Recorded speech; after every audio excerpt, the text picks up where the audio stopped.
I might be able to use this for other purposes. And like, I'm going through therapy myself. So I was like, I've got some stuff to work through. And there was one particular memory that I had as a kid that I apparently still had some stuff to work on because I could bring it up and talk about it or think about it, and it didn't really seem to bother me. But working on the lyrics to that and then the video to it as well, it really ate me alive. I love how you said ate me alive because, man, it's real stuff, isn't it? And to be able to have it come through in an artistic, creative platform and it speaks loudly. Sorry to interrupt. Keep going. No, Sorry. you're fine.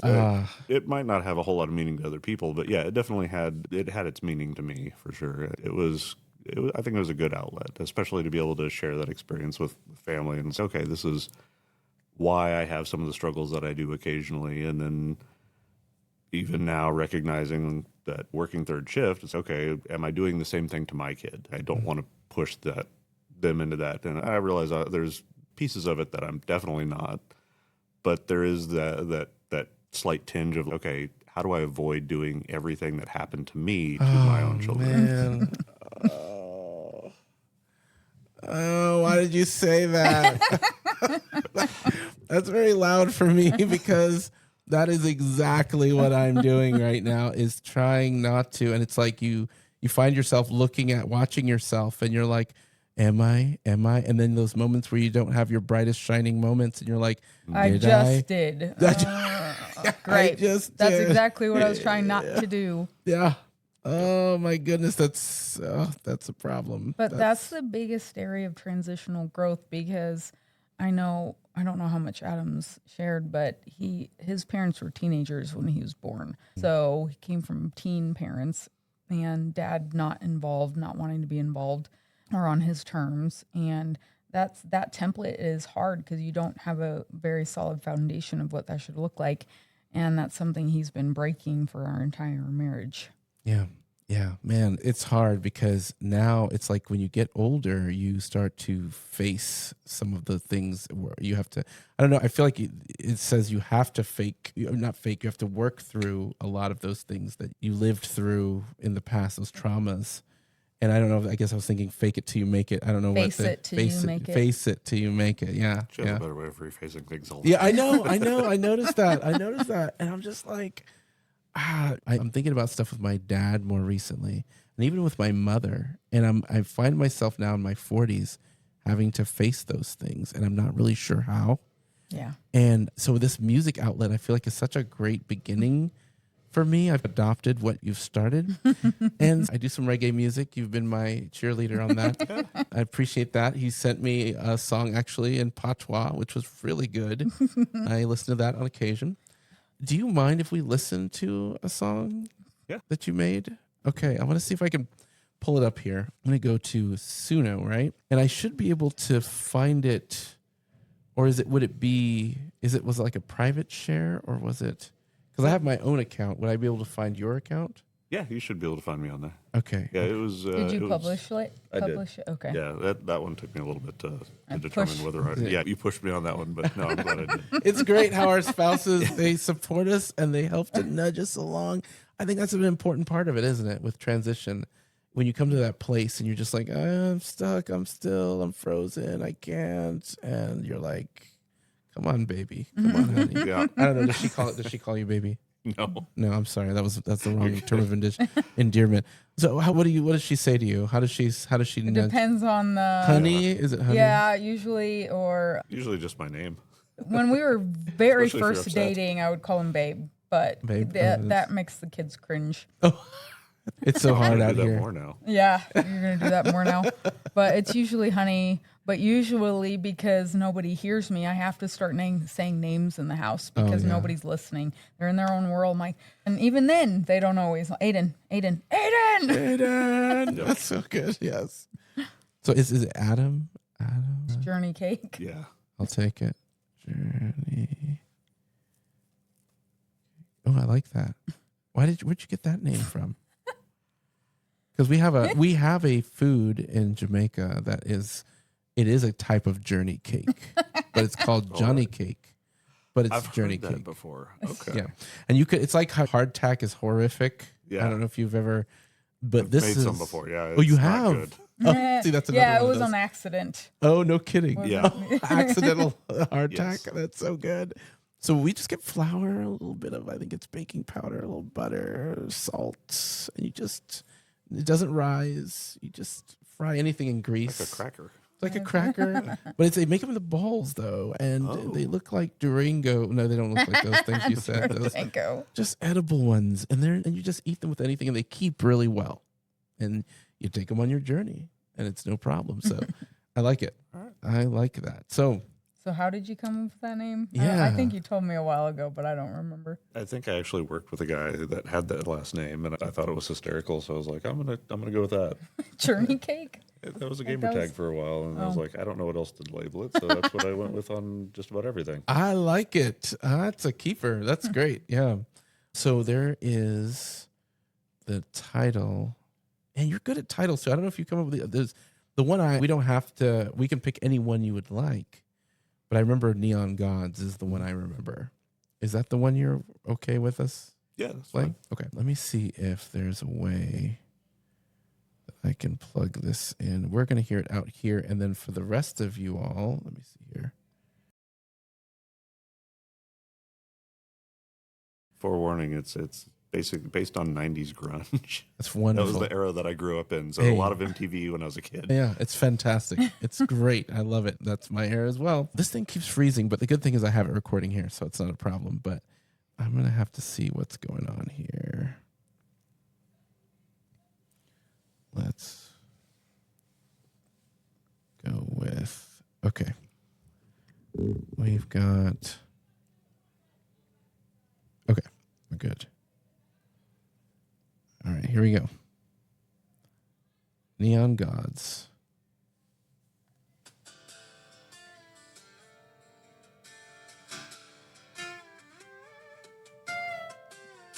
Is that you? That's great.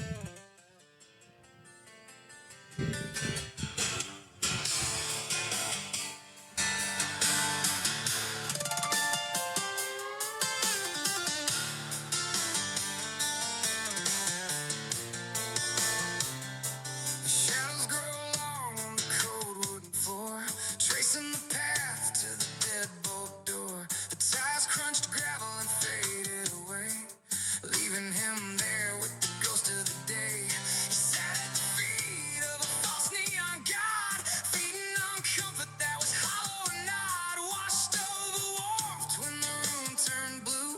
A child doesn't know what a parent should do, and I'm bathed in the pale glow. A cold electric skin where the icy cold comfort settling in an imitation sun in a dark hollow place, replacing the touch and the warmth of embrace, washing me out in the pale glow.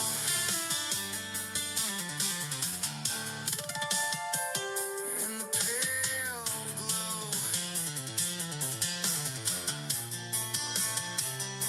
Now he looks back throughout the innocent years. The boy who was swallowing all of his fears. He didn't know That part gets me. silence was poison to breathe, or that love wasn't something you begged to receive. The flicker That part gets me too. dance on the wall, keeping him company, keeping him small. Wisdom We talked about that. artificial light, it binds the soul to depth of the night, and I'm bathed in the pale glow.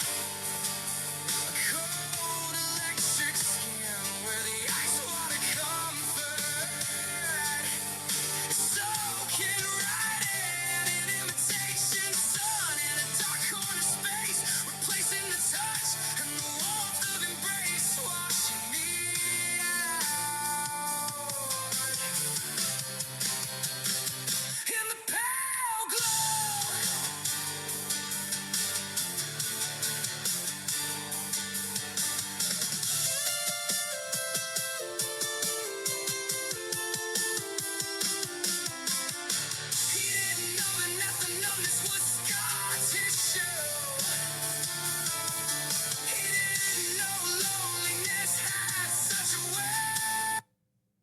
Oh no, what happened? Oh no, it stopped. Hold on. Sorry. I don't know how that happened. Okay. No, come back. Come back. Okay. Journey. So while we're waiting for that to come back, thoughts as you're listening to that, with going as comfortably as you can into this, I want to share with you how I resonate with it, because that's the cool thing about music, is that it can speak to people in different ways. And what could you give us in this transitional phase that you're walking through right now? What does this song speak of to you? So a big part of it was, as a kid, and I didn't realize this until I was an adult, I kind of had a general understanding that I wanted to spend more time with a father figure. My mom kind of forced that issue, and not realizing and recognizing that my dad really did not want anything to do with me.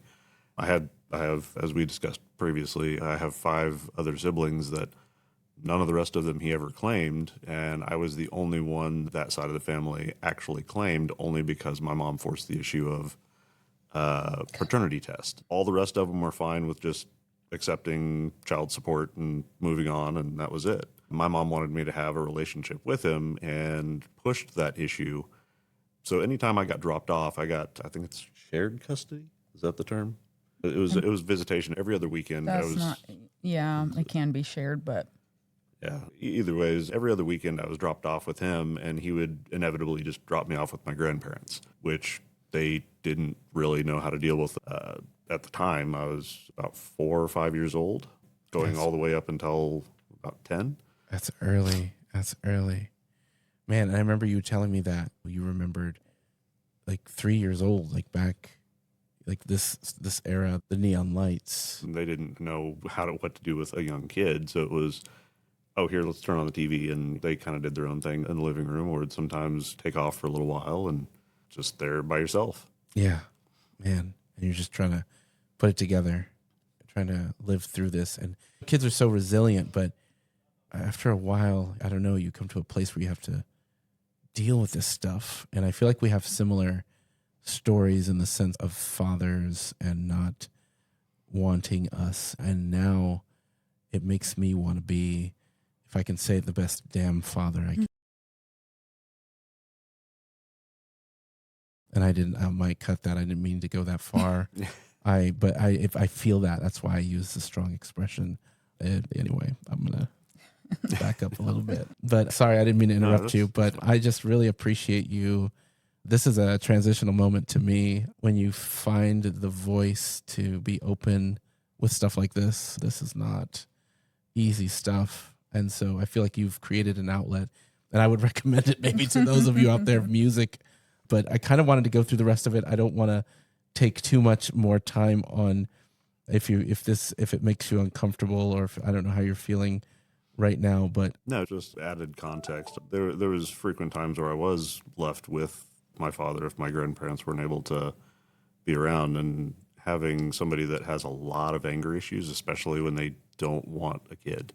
Frequently, it was a lot easier to sit there and just veg out on a TV versus let me go try and bug my dad to spend time with him and yelled at or belittled, or worse, he having anger issues. He would frequently, I have memories as a kid of him threatening my mother. And I think the last time that something like that had happened was I've stood at the door for probably an hour after he had left with a baseball bat because I was ready for him to come back. yeah, But yeah, that was, I want to say I was about 10 or 11 at that time. Aiden's age.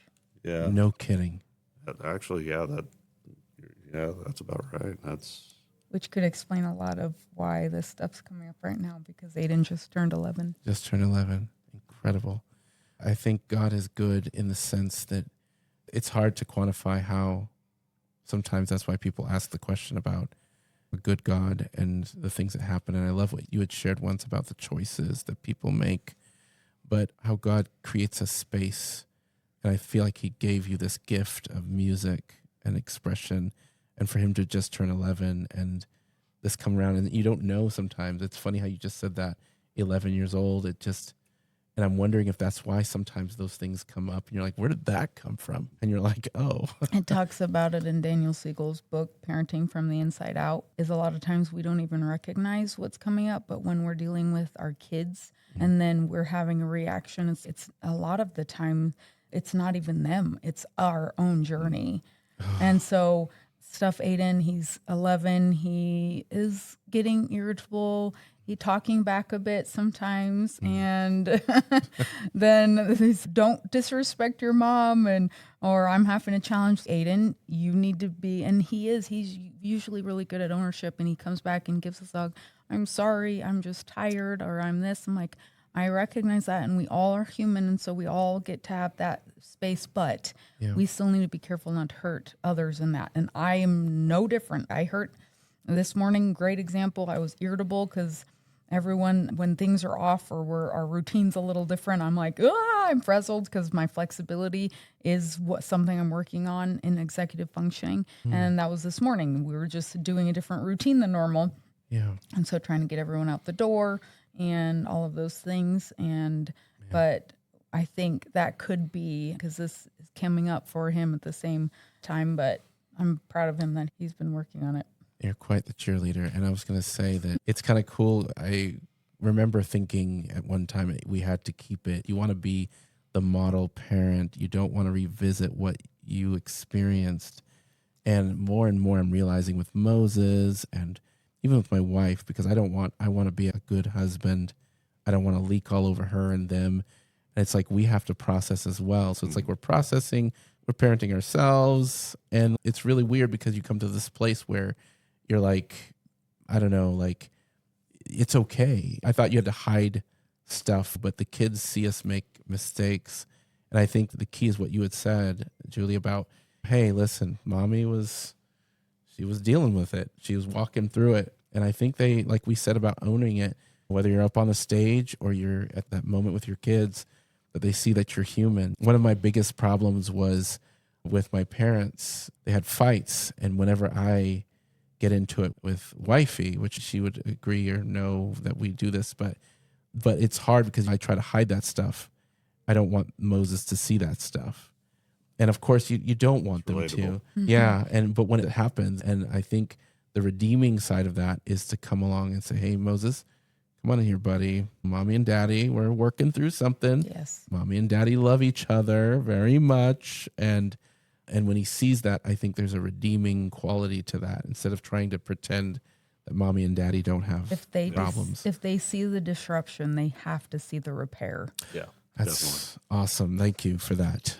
But yeah, that's a big part of it. So yeah, a lot of transitions that I love. What I never expected that line up with where our kids are at right now. I'm going to have to, with this episode, because this failed me, I still have this, but I may have to do a recap of the beginning, and it might just be us taking a picture or something and then having the audio, if that's okay with you guys. But this has been very helpful for me. Let me pull up the last couple of cues here for this. Get the YouTube stuff figured out yet? I'm going to go upstairs after this and go actually after our staff meeting, because I'm like, I know some people might, like my dad specifically, I don't think he's listened to them because YouTube is what he usually goes on. Yeah. And so Spotify is just complicated for him. It is. It's kind of, a little bit. So he's missed the last couple because they haven't been on YouTube. Oh, man, we need to get him right. We're going to get you fixed up here. So, okay, we talked about that. We said God does his greatest work in the in-between. Okay, so now the practical side of this thing. What can we tell?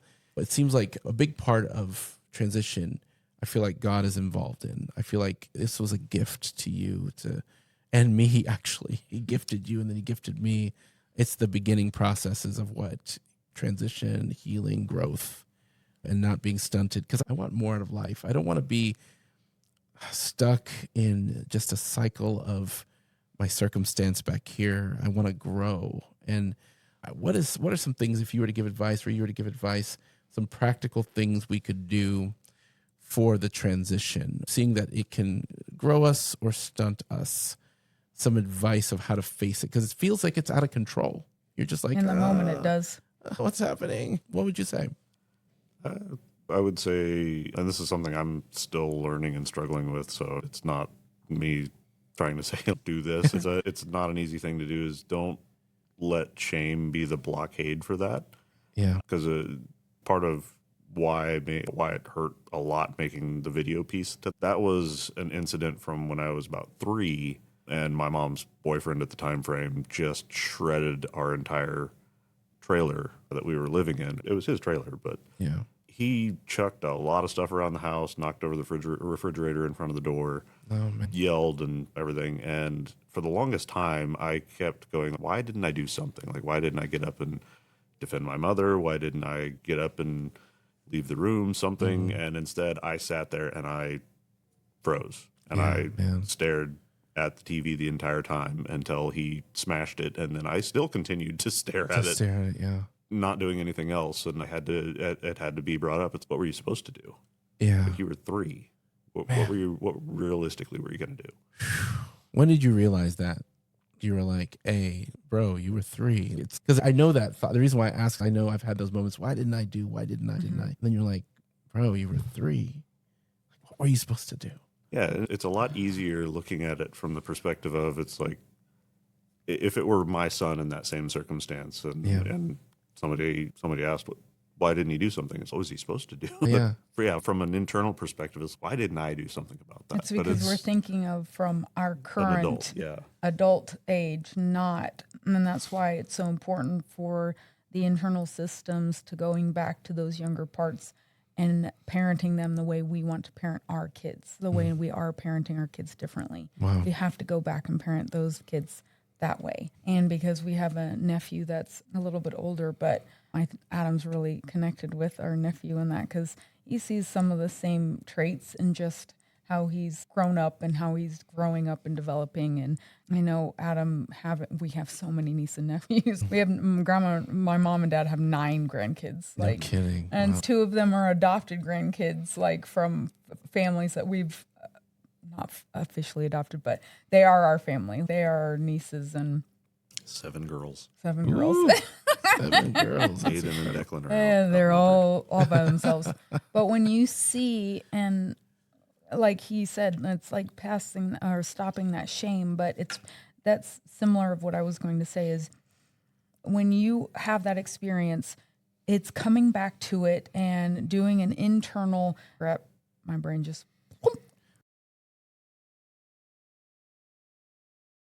That's the great thing about podcasts. You can absolutely have that. It's not a problem at all. It'll What's come back. the word when you have to after an event you come back and brainstorm about it? What's that called? Reflect or to No, there's an actual word for it. They always say this word after like debrief. a debrief. Oh, yes. So you have to internally do a debrief and say, okay, whoa, as a system, okay, how do we just handle that? And we need to identify, okay, wow, part of us felt really reactive there. Why? And sitting with that. And so after the event, we need to reconnect and say, why did I respond that way? Most people don't. They just try to keep going, go forward. And so when we do, I tell this with clients all the time, at the end of your day, I want you to revisit what are some big parts. And if you can revisit and say, okay, I'm okay with that. I'm like, all right, let's move that aside. But if we can have an event and we're like, ooh, that's still sitting with me. Yeah. We need to, identify where it came up in the body. And then let's do some breathing into that space. Let's ask that part of us, hey, what are we holding here? Is it a belief around ourselves because of that situation? Is it whatever? It can be with our own kids. Our son does being on the TV and watch that. We are trying to get him off of it. This isn't something in our house where like he needs to be on that because we're fighting all the time. We're trying to get him off of that. Yeah. But he's, Mom, I'm addicted to the, I'm like, yeah. We've been talking about addiction recently, and addiction comes in all forms. It's not just drugs and alcohol. It can be TV. And last night, our nighttime conversations, Mom, I think everyone in our house is addicted to something. Yeah, I think you're right. And I really don't want to be addicted to my stuff, but you have a phone and Dad has a phone and Kaylin has a phone everywhere you guys go. So you get to be on it all the time. That's not fair. I was like, do you want to know how old I was when I got my first phone? He said, how old? I was like 17. He's, oh, well, that's still not fair. And so at that point I can validate it. It's not going to change. He's not getting a phone, but I can still validate that he feels left out. Yeah, that's so, And yeah. I'm so proud of him because he got back, he fell off the bike. I think I was telling you, and he fell off the bike and he was like, I'm done. And he didn't. He picked it back up and he's riding it now after several years of not wanting to touch it. Yeah. And he did. And that night when he fell off again, he's like, I can't do this anymore. I'm a failure. And I told him, I was like, Aiden, I don't think you are, but ultimately who needs to believe you aren't is yourself. Ooh, that's good. And when you start believing that you aren't, that's when real change happens. And he did not want to acknowledge that. But then after he slept, he's like, you're right, Mom. I know, but you gotta, you gotta get there. You make that boy think. That's really cool. That's really cool, man. That's really cool. I'm proud of him for what he is, even when he gets defiant sometimes. Yeah. Because I would not have felt comfortable with that. And I was like, I'm not failing as bad as if he feels comfortable saying that. I'm like, that's a lot better. Yeah, we can yeah. redirect that, reframe it, but he's comfortable to challenge us. Yeah. And it's like, I've told him, we want you to be, but we need to be respectful doing it. Yeah. Challenge us all the time. That's okay, but it's in how we do it. Yeah, that's so good. I feel like it makes, because that whole adage of seen but not heard, that they have feelings that matter, hearing that and that balance. And I think the respect part of that is a big part of that, kindly or respectfully. But man, that's so cool. For the sake of time, the only thing I wanted to do before, because I'm going to take this ending part and put it in the beginning, and then I want to take a picture with you guys, because it might just be an audio only. I'm so glad for that button, because I was like, I looked over and it was like gone, and I was like, no. And so it just, that beginning part that went away, or it might be in here as a video, but at least this is the fail safe here. And we're talking about transition. And so I guess we could just take the recap and just probably put it in the beginning. But we're talking about transition. And if you could give us that definition, do you have it written down one more time? Yes. That is the part that we're talking about, transition, and how this is a part of everybody's lives. And Julie has a very good functional, not only definition, but what it does and doesn't do. Okay. So transitional growth, and my inspiration on that is when we go through life's transitions and events, how we grow in connection with that. We have choice, and that we can either allow it to stunt us or we can allow it to drive us. That's right. And so the question is, what will you choose today, now that we have an awareness of that, the season of life that you're walking through? And it might be with children, relationships, yourself, whatever the case may be. Where are you at, and where do you want to go? And it might be okay where you're like, you know what, this time I'm not ready. I'm not ready yet. And then, like you said, you stop, you take a breath, and you're like, the grounding, the feeling, like understanding it. And then maybe tomorrow, give it another shot. Give it another shot. Sleep, eat, drink some water. Let's do some basic Maslow hierarchies and revisit it in the morning. Amen. Amen to that. Forward doesn't have to be leaps and bounds. Sometimes it can be a crawl. That's right. And I think that was important to hear as well, because you kind of get in that mindset where you want it. You want the leaps and the bounds, and sometimes it's just like you said, just army crawl, lowly. An inch is more than you had yesterday. That's right. Amen to that. So with that being said, I'm going to start us off here. It's been a fantastic episode with my brother Adam and Julie. I am Pastor Fred, as one of the hosts here on the program with Julie and Adam. And you were listening to Mind, Manna and the Maker. Yo, he got it. He's a regular now. It's permanent. It's permanent. Wow. Oh, man. I'm going to layer the song on there officially, so it's not like Okay. this, if you're okay with that. Yeah, And, no worries. but I was a little bit hit, because I was like, I knew that you guys were still talking about whether or not you were going to do it, and I didn't know how deep you wanted to go, but man, that was a very big deal for me, because you gave me the song, but I didn't know a lot of behind it. I was able to try to pick apart some of that, but to actually hear it, I was just like, oh, that was powerful. That helped me. Thank you. Oh, I'm glad. And yeah, so thank you as well.